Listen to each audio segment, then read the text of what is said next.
Welcome back. All right, this story started 50 years ago when 4 baby great horned owls were brought into the University of Minnesota College of Veterinary Medicine. And that was really the catalyst for the creation of what is now the Raptor Center, celebrating 5 decades of helping animals in need. Shayne-Wells introducing us to some of the permanent residents there for us this morning.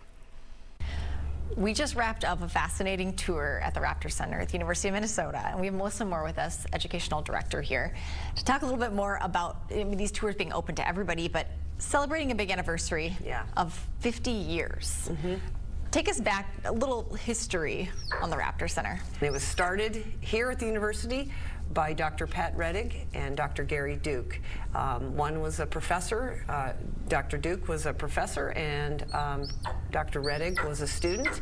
And they started the center and recognized a need for wildlife rehabilitation, so caring for raptors who have been injured and who are sick and then could need some care to be released back into the wild. Or in the case of Luta, can't be released back into the wild, so it becomes an educational animal.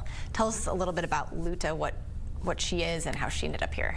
Absolutely. Our ambassador birds often come to us through the clinic as birds that cannot be released. So if you look at Luta, and you can see her left eye is a little bit smaller and different colored than her right eye.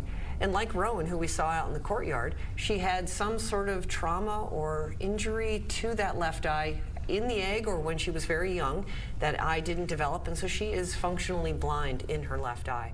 And as a raptor or a predatory bird, she needs to have both eyes, of course, to hunt and to catch things effectively. She needs her depth perception, and so she was not deemed as a releasable bird. So she joined our ambassador animal program, and she is one of our rock stars, we like to call them, who goes to a lot of off-site programs. She's following the camera. She certainly is. Making those little noises. What do those mean? Well, judging by the way her feathers are on the back of her head and neck, what I'm seeing and putting together with her vocalizations is that she's a little bit wary of the camera and having people she doesn't know close to her.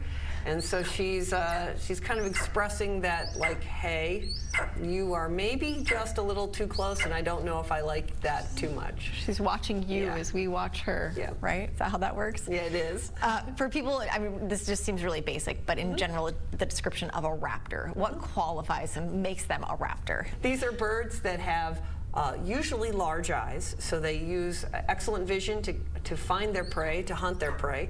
They usually have large, powerful feet and sharp claws called talons, and normally they have a hooked upper beak. As far as I know, all of them have a hooked upper beak that they use for tearing up their food. Well, there's so much more to see here. We just got to give you a little tiny bit, but anybody can come take a tour. Sign up ahead of time.